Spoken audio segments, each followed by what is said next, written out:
Nous restons toujours au ministère de la Justice pour parler de cet autre atelier de renforcement des capacités sur le désengorgement des maisons carcérales. Plus de détails dans ce reportage. Le quartier général de la Monisco a servi de cadre pour la tenue de cette journée de réflexion qui répond à deux problèmes majeurs qui sont entre autres l'humanisation des conditions de vie des personnes privées de liberté dans les centres des prisons, mais aussi se conformer aux standards internationaux en ce qui concerne le traitement des détenus.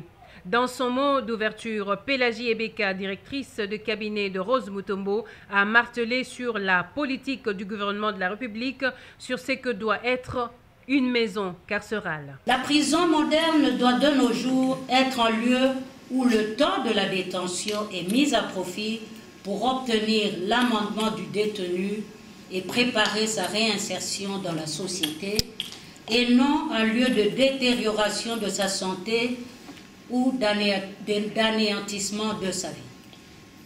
Or, cet objectif ne saurait être atteint tant que nos centres de détention seront confrontés aux problèmes de surpopulation carcérale.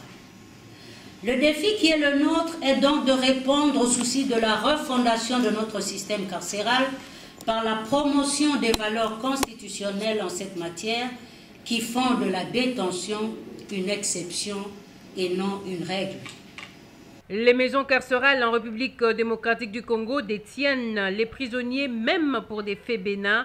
Plusieurs faits sont à décrier à ce jour et la pandémie à Covid-19 a mis à découvert la précarité des maisons de détention, d'où l'importance de cette activité, a martelé Pélagie Ebeka. La Constitution de la République dispose en son article 27 alinéa 1er que la liberté individuelle est garantie.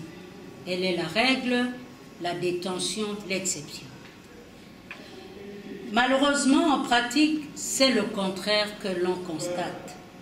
Alors que l'article 27 du Code de procédure pénale dispose notamment, je cite, « L'inculpé ne peut être mis en état de détention préventive que s'il existe contre lui des indices sérieux de culpabilité et qu'en outre, le fait paraît se constituer une infraction que la loi réprime d'une peine de 6 mois de servitude pénale. À ce jour, les dispositions susvisées ne sont pas prises en considération et les détentions préventives s'opèrent à tour de bras, même pour des faits bénins ou des faits relevant du droit civil.